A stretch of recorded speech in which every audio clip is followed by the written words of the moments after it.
Hey, everybody. Thanks for coming. I'm Jim Egan, head of school here at Synapse School. And I really appreciate you coming out. I know the weather looks ominous, right, Jean-Claude? But I don't know.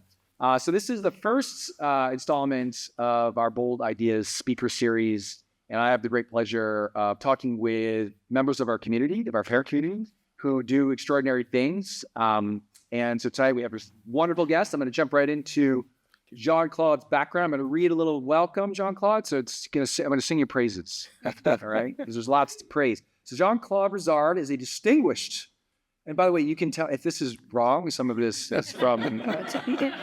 Distinguished already is distinguished educator and leader in the field of education, reform, born in Port-au-Prince, Haiti. Is that true? No. See? That's Wikipedia is wrong, but Were you born in Haiti? I was born in Haiti. Yeah, So Cap Haitian. Got it. Okay. Yes. And you immigrated to the United States in 76? Yes. Okay. All right. Okay, we're good. 2 for 3.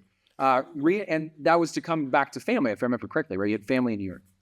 No, actually, my parents, I use the expression, escaped from Haiti because of a despot in 1970. We were reunited in 1976 as a family. Okay. Let's keep going. Attended public schools in Brooklyn. Yes. Earned a bachelor's degree in chemistry. Yes. Right? And a master's degree in science education. Yes. From Queens College. Queens College. Right on. As well as a master's degree in school administration and supervision from City College. Yes. In New York. And you began your career as a teacher at Rikers Island. Yes. Is that correct? We got to get back to that. Yes. Teachers, if you don't know, Synapse teachers don't know Rikers Island. What is Rikers Island? It's a prison in Queens, New York that mostly houses, temporarily houses adults and young like teenagers. It basically is a holding pen. If you're sentenced for a year or less or waiting trial, is a place to go. It's notorious for being not good to people. So teachers, sometimes the behaviors gives just you're not at Rikers. Yes. Right. I'll tell you, right? But you later moved to George Westinghouse Career in Technical Education High School, where you taught physics. You became principal in 1999. Yes. 2003, you rose to instructional superintendent, right? Region 8 within New York City's Department of Education. That's a big deal. And in 2008, also you then left and went and became superintendent at Rochester City School District. Yeah, there was a few things in New York. One I'm proud of, I led the high school division in New York, and I tell people that's 400 high schools that I was managing in New York City. Probably the most stressful job I've ever had in my career. I imagine, yeah. Right. So in 2011, you were appointed Chief Executive Officer of Chicago Public Schools. Yes. That's the third largest school district in the United States. Was, right. During your tenure, you focused on implementing educational reforms aimed at improving student outcomes. Then after that, you served as a senior advisor and deputy director in U.S. programs at the Bill and Melinda Gates Foundation. And then 2021, you became the president and CEO of Digital Promise. We'll talk more about that. A nonpartisan nonprofit organization focused on accelerating innovation in education to improve opportunities for all learners. Your impressive career is characterized by your commitment to educational equity and reform. Your leadership roles across various educational settings demonstrate your dedication to improving educational outcomes for students, particularly those from underserved communities. Your work continues to influence educational practices and policies around the world aimed at fostering innovation and equity in education. And you are also a parent of an alum, Silas, right? He's a freshman. Where is he a freshman? Archbishop Mitty. Right, yep. Just made the freshman basketball team. Yes, he did. That's right. And you are also a parent of 2 current Synapse kids, right? Remy, right, and Emil. And your impressiveness is also amplified by your wife, Brooke, and she's not here, right? She's in Boston, yeah. She's another top-flight educator and reformer who I interviewed in a previous Bold Ideas event. So you're not the only big shot. No. I followed a whole year later. All right, she'd have to go first. Yes. All right. But twice. But she also moderated Todd Rose. Oh, yeah. You may remember that, The End of Average. You got to you eventually. Yes. But you're also a former neighbor of mine. Yes. And a dear friend. So I'm super happy you're here this evening. So welcome. Thank you. Thank you. Clap it up. Thank you. All right. So the goal tonight is around 60 minutes. This is for the audience. And we're going to have a meaningful conversation that hopefully keeps you entertained, as well as thinking about education, about kids, about your kids, about schools, teaching and learning. And we'll have you participate at the end if you have questions. So along the way, think think about what we're talking about, and then you can ask this question. So let's get right to the most important questions first, right? So I grew up in the New York metro area too, in the 80s. So you have to be decisive. Yankees or Mets? Oh, Mets. But you got that one right. So Brooke is a Red Sox fan. I could never be a Yankee fan. Right. Mets, Giants, Jets. Giants. Okay. We're on teams still. Yes. And then most importantly, Knicks, Nets. Neither one. No. Really? So I've never seen the Nets play. I've seen the Knicks play. I was never a basketball fan. You're like 6 because foot. that's exactly it. When you're tall and you're black, everyone expects you to play basketball. I grew up playing soccer, to be frank. That's right. I never heard of basketball till I came here when I was You're 11, 12. But now I'm basketball because my son plays basketball. It's like incredibly into it. Yeah, exactly. All right. Exactly. Okay. All right. You're 2 for 3. That's good. So Frank, let's get to you. Personal journey. Let's think about like your own experiences. How has your personal experience as a student or a teacher or a leader in education shaped your perspective on innovation? Like, what was your first experiences as a student or even as a teacher? How has that shaped? Because I know you're really thinking about innovation. Yeah. What in your background has shaped that? Wow. I mean, it's a big question. So perhaps my first experience in chemistry as a student, maybe in college, doing laboratories, and don't know my sound. I'll use my teacher voice.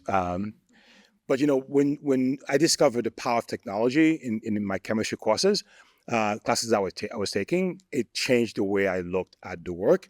For example, if you remember your high school science classrooms, your laboratories, they were all cookbook labs, right? You follow procedure, and at the end, you're asked to describe what you did and what you learned. Of course, you have no idea what happened, right? Thank you. Perfect. Thank you. What I discovered with leveraging technology was that you can actually flip the script and spend a little bit of time on the experimentation, a lot of time on the conversation and discussion and the analysis. That changed for me how I looked at science, and frankly led to the way I taught physics as well too. I taught in a high school in Brooklyn, New York, that was nicknamed Hip Hop High because Jay-Z, Busta Rhymes, Lil Kim, all these rap artists went to that school. I didn't know that when I became principal until MTV called and asked for a copy of Jay-Z's transcript, Sean Carter. I literally had a question. I didn't get to it, but I was like going to say Jay-Z or not. Yes. Is it Jay-Z? I hate Jay-Z, but I can explain why as well too. But that for me was transformative both as a teacher, principal, and as a student. And I'll give you one more perhaps where I discovered that kind of work, which is not perhaps in my bio. I'm a commercial pilot, and watching machine learning in what I fly. When I moved from the steam gauges to flying a Cirrus, an SR-22 perspective, which is all is AI machine learning, the damn thing in itself, and I began to really understand the power, frankly, that technology can have in really transforming what we do.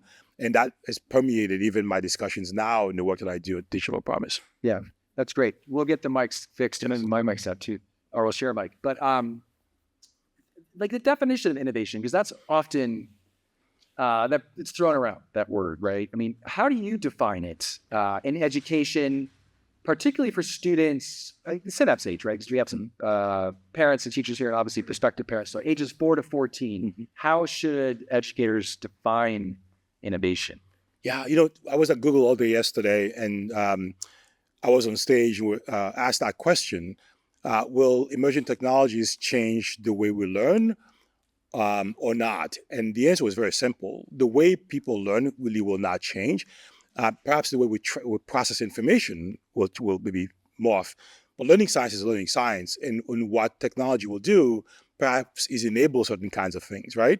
So when you think about the challenges we've had in understanding how kids learn, especially perhaps in the more lower resource communities, there are some fundamental challenges, both in terms of neurodiversity, that we have dyslexia, you name it, right? Or kids who have special needs, including kids who are poor, perhaps have not learned. We see that the technology, frankly, will radically help us move that if we do it really well. I think it's a big part of, thank you. Nice. Thank you. That for me is the way I think about innovation, which is how do we take existing challenges in education, things we've struggled with for so many decades, and actually make progress during in shifting that. Let me give you perhaps one concrete example that was part of the Todd Rose discussion that Brooke. Who is Todd Rose? Explain. So Some people weren't. yes. So he wrote a book called The End of Average. He was a Harvard professor in a center at Harvard. Now he's independent, doing a lot of his work. He's written several books since, but his book, The End of Average, is my favorite, which describes the fact that every single person has a jagged learner profile. There is no such thing as the average human being or the average learner. Yet everything in education is built around the average learner. From your 3-hour test, to if you knew in your high school, your 45-minute periods, all that stuff, even the 180-day school year, beyond the fact that we know much of it is around the farming and the agrarian culture. But we build our school system around efficiency.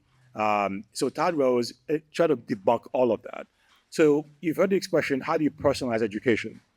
And the thing we push is, it's not just personalization, but how do you think about this jagged learner profile, this unique profile that we all have? How do you actually get personal with young people around that? So one of the things we've developed as an organization is this thing called Learner Variability Navigator, the LVN. Vic Vilcek used to be a parent here, now his kids are in high school, used to work for our organization, helped develop this platform with Todd Rose. So what we're doing now is basically taking the learning science, leveraging technology to really help teachers get personal and really understand what is driving some of the behaviors and some of the learning things that we know in education. We even have a company now designing lessons in units of study for teachers. So Todd laid the foundation, and we're taking it to the nth degree.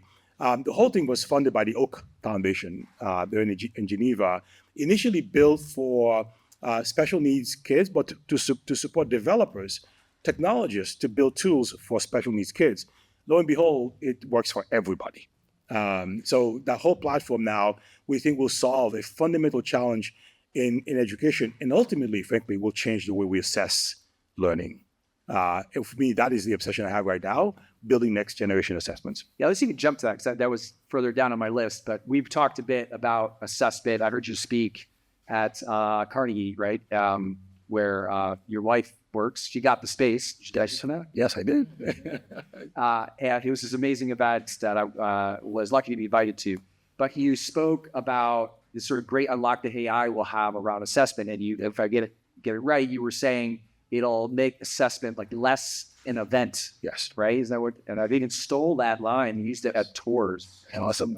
But explain that. What do you mean? Well, absolutely. In fact, I just met with the Christensen family, the owners of the Lego group. They were looking to invest in American education. That was my pitch to them. Focus on that. Right now, when you think about assessment, first of all, when you look at the traditional assessments, the summative assessments, the POC assessments, for example, we say they're made to be equally boring, so no one has an advantage, right? It doesn't really measure learning, right? You may have missed certain amount of schools. Vic actually did this, where he tested his son using fishing as the through line. Vic has now he's 12, I think. Alex, he's almost as tall as you. Yes, who was obsessed with fishing. This young boy. His Lexile scores jumped because the thing was about fishing. You think as an adult, I'm going to test you on something you don't care about, you're not going to do very well. So the idea is, frankly, to think about assessment not being a thing, an event, a time and place where you sit and take a bubble sheet test, but for it to be embedded in the activity, in the pedagogy. The best example I can give is most reading teachers will sit next to a child, and as they read, taking notes. We call it a running record. That is time consuming. It is arduous. But you think about that automated in a way that really allows for the machine to be working with a child and collecting information and feeding the teacher. Then they know how to actually intervene and support this child. So a sensors in the activity, in the pedagogy, right? That is transparent to the user, but at the same time, sort of tacitly implemented, right? It no longer is a thing, but something we're actually collecting on a regular basis. Will also allow for us to collect non-academic competencies, right? And one thing we know, especially being at Synapse, is that the non-academic is what really begets success in life. And we know now through the learning sciences that the non-academic actually supports the academic. Executive function, book will tell you, is not a social emotional skill, it's an academic skill. And all of us in work, we know how important that skill is, and it's multidimensional as well. So I'm excited about what could be in this next gen assessment work. Do you think, I've like, Apple Watch going, and I've got an Oura Ring, and I'm constantly collecting data, right? My health, right? My cardiovascular health, my sleep, my heart rate, I've got just so much data. Yes. I mean, that might be extreme. I don't know. But I use it all the time, right? As an aging athlete, but I'm constantly using it to sort of get barometers and like see where I am and see where my VO2 max is going. How do I get it higher? Yeah. I mean, are we heading in that direction with some of the tools? Have you seen anything like that in terms of assessment? Is it going to be more continual instead of having it 3 times a year? We have finals every trimester, or even here, right? We have map testing, which is great, but it's adaptive, but it's 3 times a year. No, it's already moving. In fact, I was talking to Saul Khan Academy, and he just got a ton of money from Reed Hastings to begin to study this idea of next-gen assessments. So even the Netflix guys are getting into this display. So yesterday at Google, the moderator asked me, is it like cooking? When you're cooking, you're adding salt, you're adding pepper, you're tasting it, and you're like this formative way of making sure the meal is coming up. That's exactly right. How you make that happen in education, in the classroom, that is a challenge for us. But we have to build the tools. Yeah, so the tools are coming, or they're there. Yes. How do you implement them? Absolutely. Right. Any TV shows, there's teachers here like managing the classroom, manage the behaviors. And can I give you one? Go back to the fishing piece. Bob Schwartz, the dean of the School of Ed at Stanford, has worked on this idea of context-based assessment. Scaling it is a challenge, of course, right? But the idea that assessment can be contextual is something else that even the School of Ed at Stanford is looking at as well too. So I'm excited about what could be coming. And I think will ultimately change how we teach, right, and how we learn. So with that in mind, like things are coming. It's hard to like timeline on it, but so I won't even ask that. But at what do we need teachers to be focusing on as they're training, right? Even like we have associate teacher program, other schools of education, or like what should be first and foremost for those teachers? Let me say first of all, I think a lot of the onus is on us, right? As system leaders, school leaders, to make sure that teachers have the tools they need to be successful. But to your question, what I often tell teachers is play with it. So we're having a conference in Anaheim, California at the end of February, and we have Google coming with a full room on Gemini for folks to play. So 800 teachers and principals, that's all we're inviting to come and play with AI. We even have Lego coming in to look at playful learning and artificial intelligence and how you play with that. So we tell teachers play, learn, understand, but I think it's really incumbent on the leaders and developers to build the tools that teachers need, but to do so in what we call the golden triangle. And let me qualify that. We shouldn't be building tools in a corner and bringing it to the classroom. It should be done by centering the practitioner as a co-designer. So the announcement we made at Google yesterday was we're going to take a bunch of school districts, right, and teachers and principals, developers at Google, and our learning science team are going to work together in developing guidance and tools for the sector. We just launched a project with the Institute for Education Sciences, IES, part of the U.S. government, on the science of reading and AI with 6 school districts, 5 in Pennsylvania and Washington, D.C. public schools, looking at how do you integrate AI into the science of reading, but to do so with people who are using mirror learning as a platform, for example. That kind of a golden triangle is how you actually build things. So it's similar to like some of the parents here are guests. Like we have a BLC, the similar model, right? We bring the Brainwave Learning Center at Stanford. Stanford Synapse partnership brings the researchers in with the teachers and co-designs the research project to try to implement what we know. We don't treat the researchers aren't treated the teachers as separate. They're included. It's co-creation. The team actually did a lunch and learn for my staff last spring because what happens here at the BLC is very much aligned to the way we actually work at Digital Promise. So people were ecstatic to see that this is actually happening outside of digital primary. Silas, who was part of the BLC last year, was too afraid. He was too shy to actually participate as a student. But the bottom line was people seeing that kind of research to practice in action. But in this case, we have students who are part of the development as well too. Yeah, I mean, again, if people don't know, like we have this very unique partnership, and we're presenting all over the place. Like Liz Tamarian, the director of the BLC, told me today she was asked to be a speaker. I don't know if Liz is here tonight, but with Denise Clark Pope, if you know who she is. She was just like, I'm not of her caliber, and I was like, "Yes, you are. What are you doing? Get on the stage, do that, go do that thing." But I think it's such a novel partnership that we have. I wonder when it will be replicated more. I know it's really hard to do, as we did it here. Yes, but I think that could be transformative for kids elsewhere. Well, absolutely. My board chair, who used to be the head of people for Boeing, had 1,000 questions about the BLC. He goes, "Where can we take this to the other systems around the country?" Yeah, we have visitors from around the world. We have a group from Brazil, and they were just like, "Oh my gosh, it's like it's awesome." All right, what about teaching and learning? Right, we have a lot of parents here with young kids. How do you think we should design systems? You think as you're at systems level, to nurture curiosity and creativity, from an early age. I know how to do it as a school leader, an independent school leader, but like, can systems do that?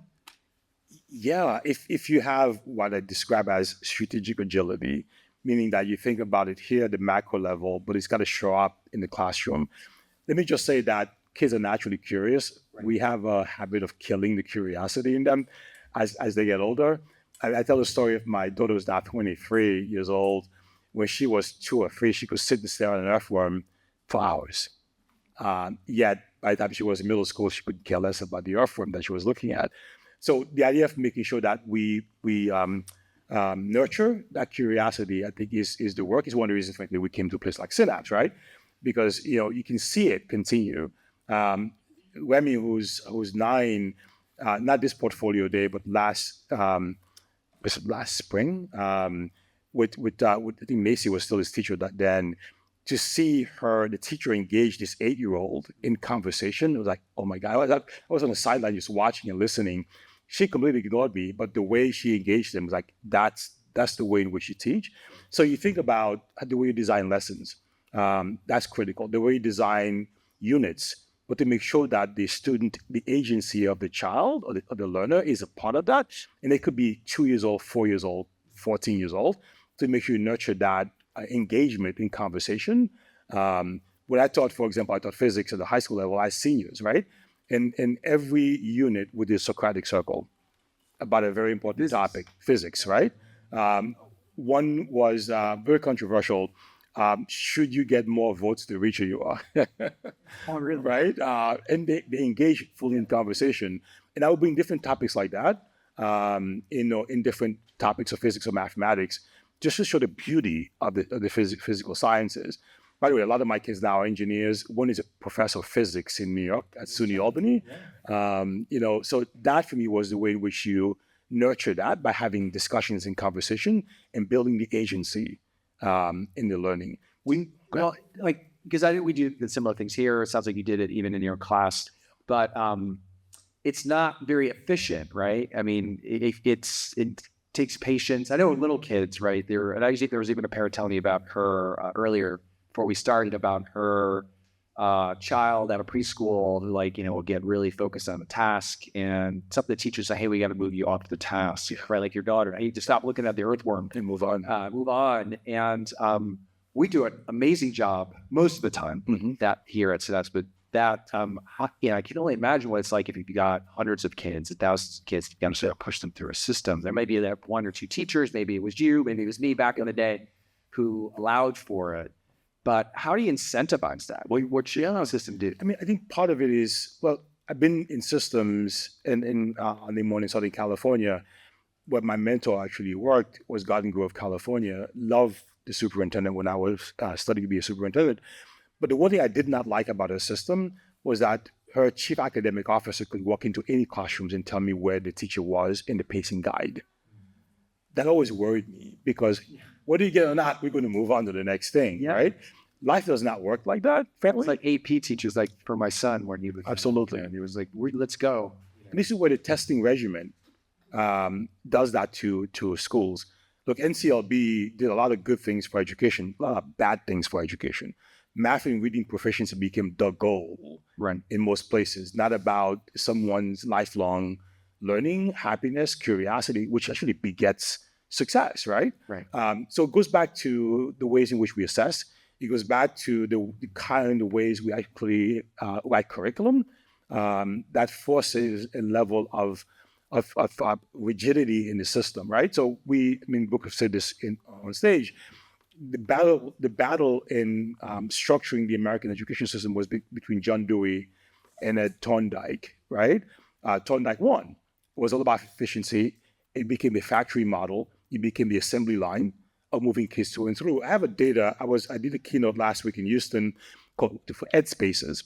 This was 1,200 architects, school designers, not academic school designers. These are physical building people, right? And we talked about the connection between learning science, neuroscience, and facilities. And I have a few pictures comparing buildings. I have a full presentation, but I can show you, where I've had architects guess jail or school, and they're wrong half the time.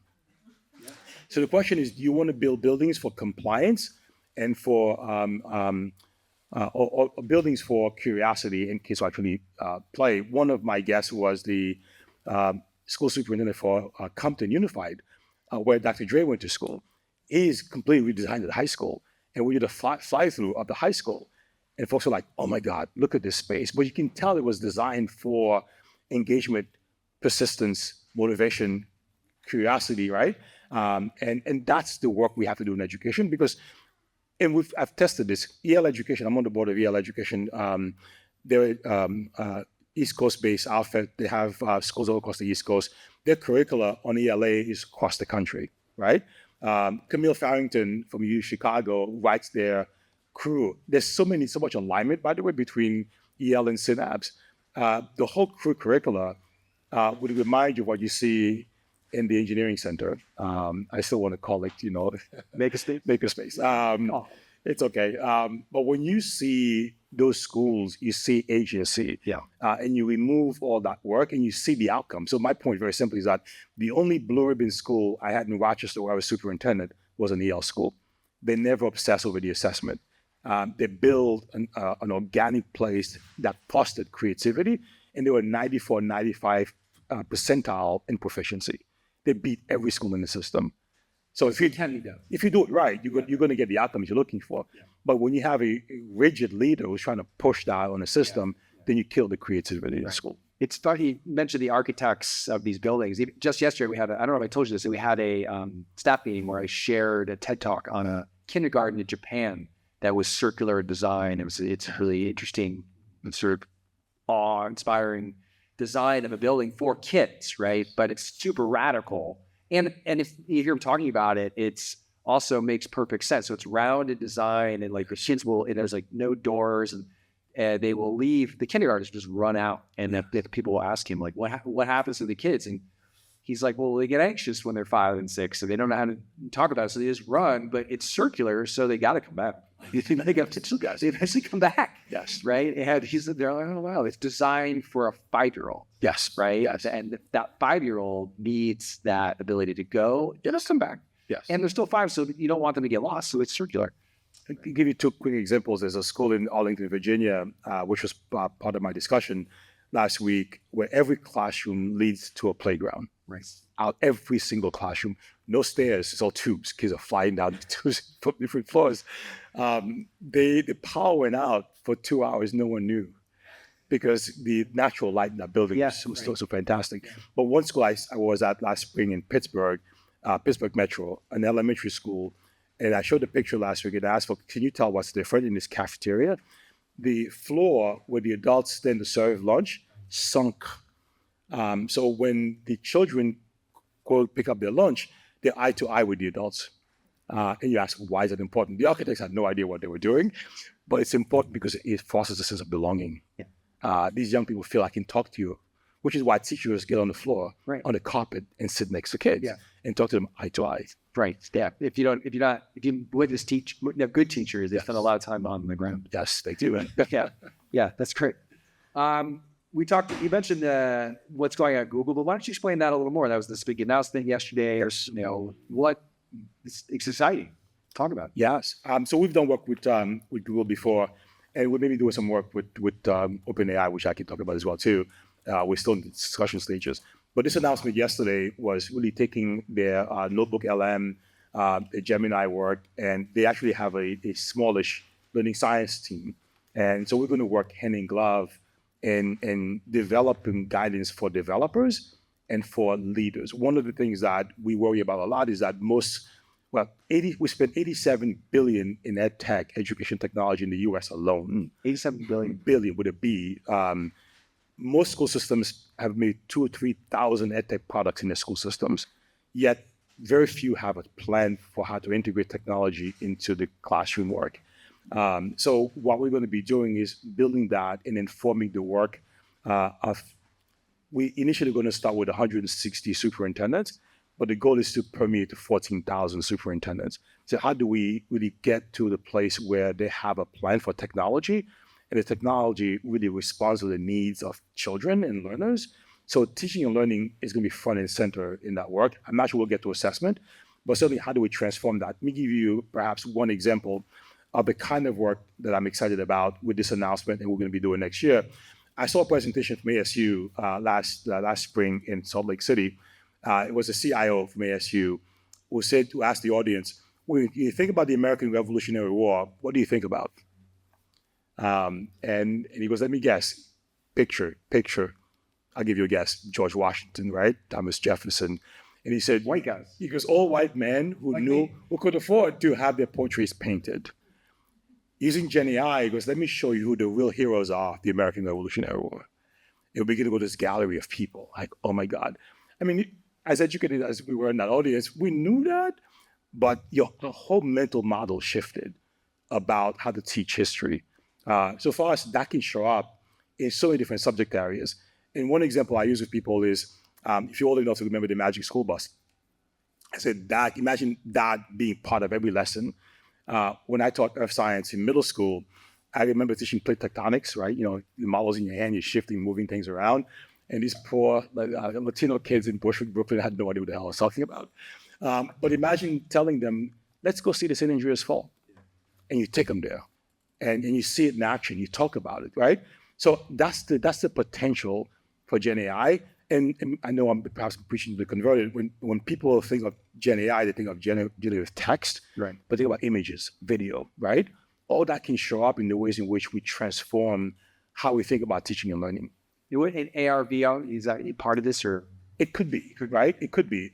We've had a project using VR technology with Sienna, where kids are chronicling their lives in different parts of the world. This year, we had 500 entries from Haiti to Sri Lanka to Finland. And these kids are talking to each other about, this is what my life looked like. And that kind of engagement fosters that kind of, so what's a good word? We don't become maybe a US first country, that we see the world as being one. We see our shared humanity. So you think about how that helps transform someone's worldview, right? For me, that's the kind of fun stuff we can do in teaching and learning that will transform quickly how we teach kids. So staying on technology for just a little bit more, there's a lot of stuff coming, right? And it's going to be integrated into classrooms. But even at Synapse, right, where teachers are self-selecting into a school to take risks, to play with tools, do all this stuff, it can be difficult for them to all adopt it because there are other needs, right? They could be, teaching kids how to be good friends. It could be working on literacy skills and math skills. I mean, how do you do it in a way that doesn't overwhelm a teacher or even a building or a district? Is there a way to do it? Have you seen it done? Well, I mean, it's starting to happen. I think it goes back to the professional learning and support you provide to a teacher. Part of the challenge, of course, is that now these schools tools are great. Everybody now says, I have AI in my ed tech product, but some of it is awful, right? And sometimes the machine hallucinates, right? And we don't know. Sometimes you get garbage data. I'll give you an example. There's people hallucinate too. Oh, that's true. I mean, we had a product I was playing with, and we're supporting the founder last year, and we asked the LLM to design a project-based learning lesson for dyslexic kids, right? The project-based program was actually pretty good. The science around dyslexia was crap. Excuse my language, was awful. But unless you understood that, you would not know that. So we have to have a level of vetting that we have to support, because not every teacher will know how to do this. So one of the things that we care about is beyond safety and privacy, which we're pushing. By the way, everything coming out of the feds on AI and guidance, we're writing for the federal government. Like I was saying that publicly, but is that right? Yeah, actually, even the Biden's executive order, we had a hand in actually crafting. So we are working on that. And when we first met with the DOE, there were more lawyers in the room than technologists. And we said, that's great, but let's talk about the safety, put that aside. Where's the innovation? What are the possibilities? Is a big part of the work we're pushing to make sure teachers have really good tools and solutions they can use. This conference in Anaheim, for example, is all about play, meaning having folks play with different tools and solutions that's been vetted. We also have a few of us in this space. If you know ISTE, it's a large nonprofit. We've been to their conference. Yes, it's going to be in New Orleans this year. So Richard and I talk all of the time. So there's a bunch of us who are in this space. We're beginning to curate certifications for EdTech products. It already exists. It's called the EdSurge Product Index. And before you buy something, go on there and just like type it in to see if it's good. Now we're developing an AI certification to see, is it safe? Does it protect student privacy, for example? All these things are being part of that work. So we're trying to create a filter system for teachers and principals so you don't have to guess. But it's part of this. So we're creating version 2.0 of EdSurge. It's like ratings, or it's like Absolutely. common sense media or something. Absolutely. So common sense media is part of our work as well too. But common sense is more parent focused. Right. So I buy tools at home for the boys. Before I buy it, I go on the EdSurge Product Index. And that tells me. So even CAST, if you know CAST, ASD, they look at special needs kids. They do technology for special needs. They're part of our consortia. So we built this last year, and now we want to make sure we have a vetting. So think of consumer reports for ed technology is what we're actually trying to build. Yeah, awesome. So last night when we were on our prep call, by the way, he complained they didn't get a prep call. Brooke got a prep call. Yes. I was like, all right, I'll talk to you. I'll talk to you. Give me a minute. That's okay. You mentioned CT, right? Yes. Which we used to have CS here.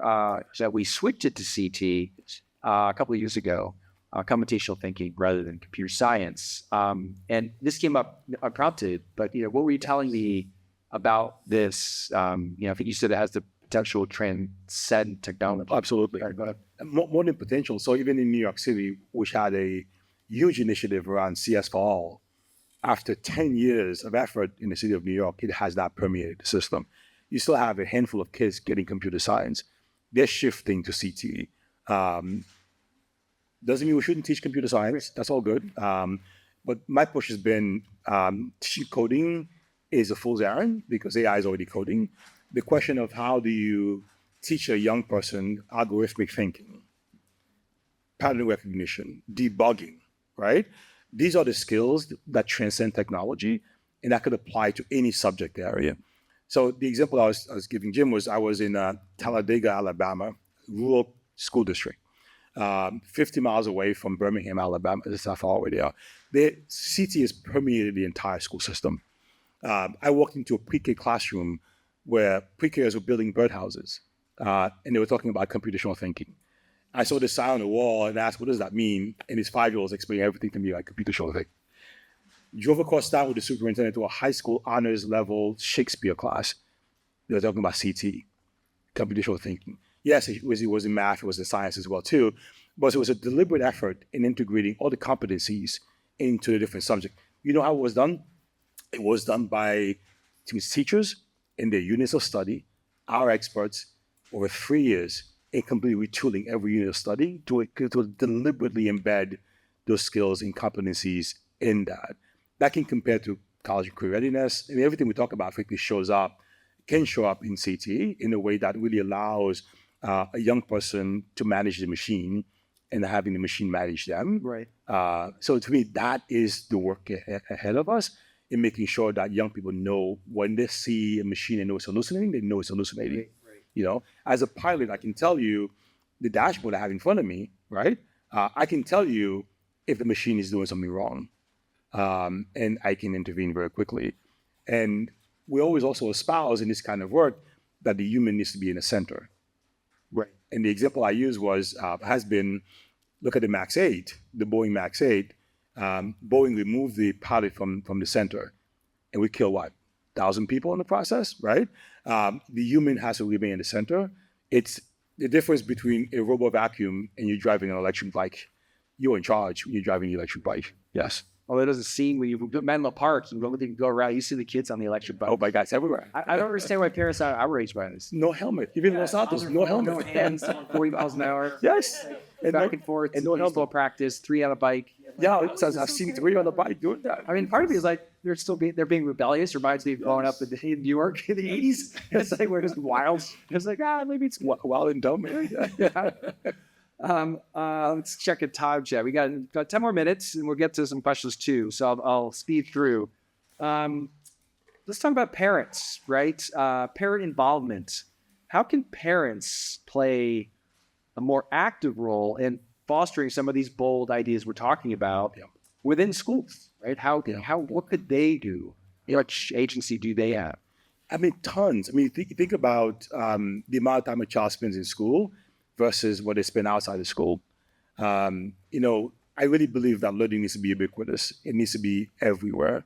How we foster that is important. I mean, look, I'm a busy traveling parent. My wife is in Boston right now, so it's hard. Sometimes we're like, oh my God, that teacher at Synapse has called 3 times. We've not responded.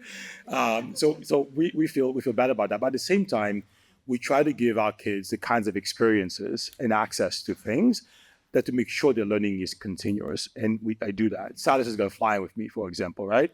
I mean, so he knows and sees. And even, for example, Remy was the most curious about politics in the car, asked very tough questions about Donald Trump and other people. I'm always honest. Developmentally appropriate honesty, I think is the right word. But it's the kind of experience we give our kids. The way we try to extend the learning in what they do in school is really important. It's engaging with the teacher to know what can I do on my end to support the work you do here. The curriculum nights we have at Synapse, showing up and asking questions, for me, are the ways in which we extend that. When I see, for example, portfolio day with Emil doing work in math or physics, right? In the car, we talk about that. I mean, I taught physics. I used to have the egg dropping contest when I was a teacher, right? Yeah. Could you drop an egg from the roof of the building and not break? Whoever does that gets $50. Right. So that kind of extension and supplemental, I think, is important. Even when you travel, making sure, like we're going to go to Costa Rica for the holidays, right? Thanksgiving. No, I'm talking about Christmas holidays. Silas is not off next week, so except for Thursday and Friday, so can't go anywhere. So I've already emailed a friend of mine who is the president of the University of the Earth in Costa Rica. He's part of the Aspen Institute. So we're going to go visit University of the Earth, which is a farming university, right? Silas, Emil, now Remy are going to be at the Aspen Institute with me this summer with the youth camp. They study, they do text-based conversations with kids from India, from China, from around the world. That is the 400, 500 fellows who show up every summer, and they get to participate in those conversations. So that, including summer camp, when they go in New York, to Westport, the sleepaway summer camp. First, it gives us freedom for the first time, 3.5 weeks, no kids. This summer, I thought we're going to go to Mexico City, we're going to eat Mexican food, great Mexican food. But you think about, frankly, that those kinds of experiences of extension and making sure that Macy and their teachers know what we're doing. So the extension and the connection is seamless. Yeah. Last thing very quickly, Jim, I know I have to raise. I always tell people, and I copied Richard Elmore, was the late professor at Harvard. So the most important relationship is between students, teachers, and content, except that we know really student, teachers, families, and content. that connection is what we're trying to push now, even in our technology work. Yeah. The last one on parents, then we'll get to Q&A from our audience. What's one question you wish parents would ask more often about education? That's a great question.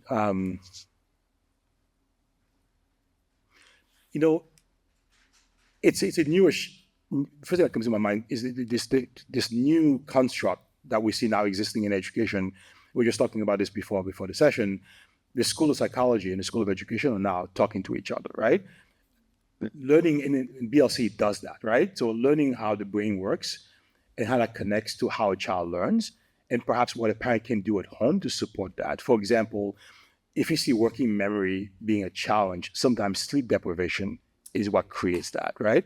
So those connections, if a parent understands that with a teacher, they can do the things they have to do at home to make sure that when they show up in school, they're going to learn well. Right.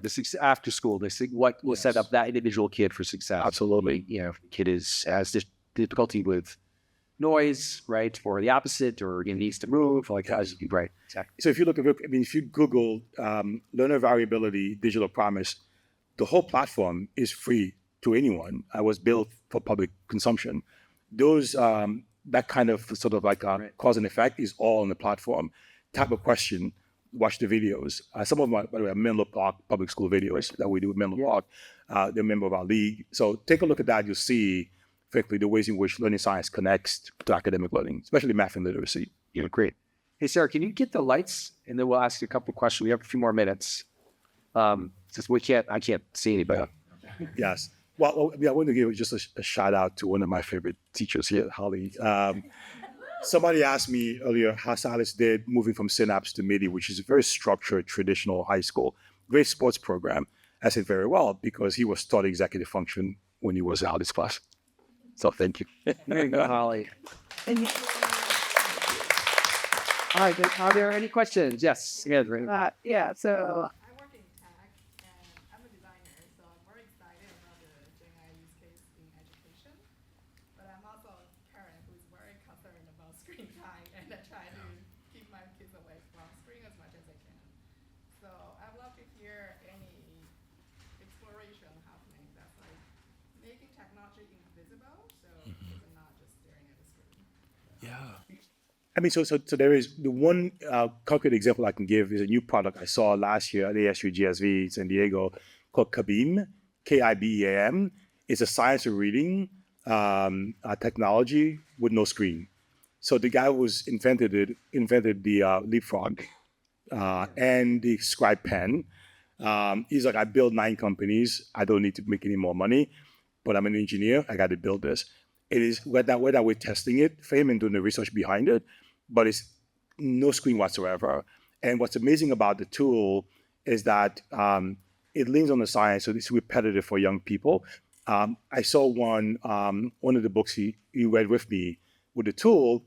I felt I was immersed into the book. So there was a chapter on 125th Street in Harlem, and we were transported into the book. And so I've had my kids play with it. My 9-year-old play with it. He loves it. So there are tools being developed on our screen list to reduce screen time. I also believe in everything in moderation. If you can keep them away from the screen completely, then they're going to binge. One of the things I try to do, to be fair, so I don't have to fight with my kids, we'll go take a hike. If I get them out of the house, go somewhere, they can't take a screen. That's one way of mitigating. Yeah. Another question. How about in the back? Can you talk a little bit about just the federal Department of Education and from talking about Yes. going away? I'm curious about if you think that's real and what are some of the implications for Yeah. It's so timely. So we're talking about that. So Digital Promise, what I lead now, came out of the US DOE. It was created by George W. Bush and then launched by Obama with Arnie Duncan when they were secretary. So we were part of ED for a long time. We do a ton of work with the agency, with the Office of Ed Tech and Ed. To unwind the DOE will take a long time if they could do it What they could do is defund some of the things that the DOE actually administers, which will handcuff the organization, right? So one of the things that many of us are doing right now is looking for mitigation strategies. For example, some of the funding they cannot remove, so they could give the states the money. So working with the chief state school officers, the governor's offices, the CCSSOs are the better avenue for us in making sure they have capacity to do the work. You look at the state of California, for example, the state education department here in California doesn't have a ton of capacity, to be frank. The state chief is elected, which is another problem in California, frankly, right? So we work with Linda Darling-Hammond, who's the state board chair. She's much more reasonable about what needs to happen. We are right now working on a science assessment for California through LPI, her organization at Stanford, right? So we're looking at all these mitigation strategies. The second thing we're thinking about very deeply is that many of the states, even the deep red states, they care very much around economic mobility. So we have a project in Alabama. They won't talk about equity. They will not use the word equity that's in our framework, but they're working with us around economic mobility, using cybersecurity as a vehicle to stitch together systems. So we're looking for ways to do that. The last thing I'll say, which is really helpful, the HELP committee, the Senate HELP, Health, Education, Labor, Pensions, I think is the acronym what it stands for. Right? I forget. You remember that? So I met with the Senate HELP committee 2 weeks ago. I'm part of the Hoover Institution. We did a piece on Nation at Risk, very conservative part of Stanford. So we got a meeting with the minority HELP staffers who are about to become the majority come January. They're focused on school choice, but what we pushed them to think about was how do you flip the system to make schools the center of the work and make the agencies, meaning state and local agencies, a service part to support principals and teachers. That they love and bought into. How do you retool IES to provide guidance, real good scientific guidance to schools so they know what to do? So there are ways of working around some of that work. But to be frank, I don't think the president-elect is going to be able to unwind the DOE. Much of the funding come from Congress or acts of Congress. That's going to be very difficult to undo in 4 years or 8 years for that matter. Do one more question if we have one. So I work in finance. I've come from a very different background and a different country. I'm worried about the impact that a tech-based education or tech-centric education has on real deep thinking. I'm curious to know kind of how you've thought about kind of inculcating deeper thinking, more complex system thinking into kids as they're growing up, especially with shortening attention spans. Yeah, so I'm actually pushing the opposite, but I'm going to get to what I'm worried about as well too. So we're pushing for a learning science focused education, right? That allows for human ingenuity and deep thinking, where we remove the drudgery, right, from the hands of people and allow them to actually engage. I would urge you to watch a series of amazing TED Talks by a guy named Andrew McAfee, who used to be an MIT economist, right? Who talks about this idea of the joys of coming for our jobs. And he talks very much about the fact that at every technological revolution, we've always maintained full employment. We always leave a population behind. And you're watching some of it happening right now in Ohio and places like that, where the industries are moving forward and folks are not moving as quickly, not being upskilled. So we're pushing very much the idea that to allow through the curriculum, the curiosity, the investigation, the conversation that needs to happen in education, that is really what learning is really all about, to go to the John Dewey methodologies, which exist, were healthy in schools like Synapse. I often argue, you go to the best private schools in America, John Dewey very much is alive and well. You go to the average public school system, Thorndike, the efficiency model, the factory model, very much alive. What I worry about is that in low-resource communities and countries, it will become tech-focused. The AI will be teaching, which I think is a scary proposition. It's never going to happen in a place like this, but it's going to happen in the south side of Chicago. It's going to happen in Haiti, in places like that. That's the worry, right? We're going to create perhaps a greater gap in that kind of human ingenuity. I have a colleague who says you cannot talk about emerging technologies without talking about human ingenuity. Remove the drudgery, allow people to think and play and explore and investigate. That's the true design of a curriculum, to really foster that kind of thinking. But when reading proficiency is the obsession in some places, you lose a lot in the education and curriculum. So I do worry about low resource countries. I go to this thing every year called the Education World Forum. It's in London. Imagine 150 ministers of education in one place. That's what they worry about, that jobs are going to be lost and the AI is going to be the one leading at the classrooms in those countries, and nobody wants that. But I fear it's going to happen in some places. Good. That's it. We got to get you home. You all the places you travel. I'm exhausted. No, it's good. It's all good. Jeez. I go to fun places. I'm getting a private tour of the Lego factory in Denmark in a few weeks. So that's fun place. I advise that. Your kids aren't going there, right? No, school's in session. Yeah. So I get to go to fun places too. Yeah. Yes. Well, hey, thanks for coming. Thank you. Super great. For being here. Thank you. Yeah. Really appreciate it. Drive safe. That's it. Have a good night.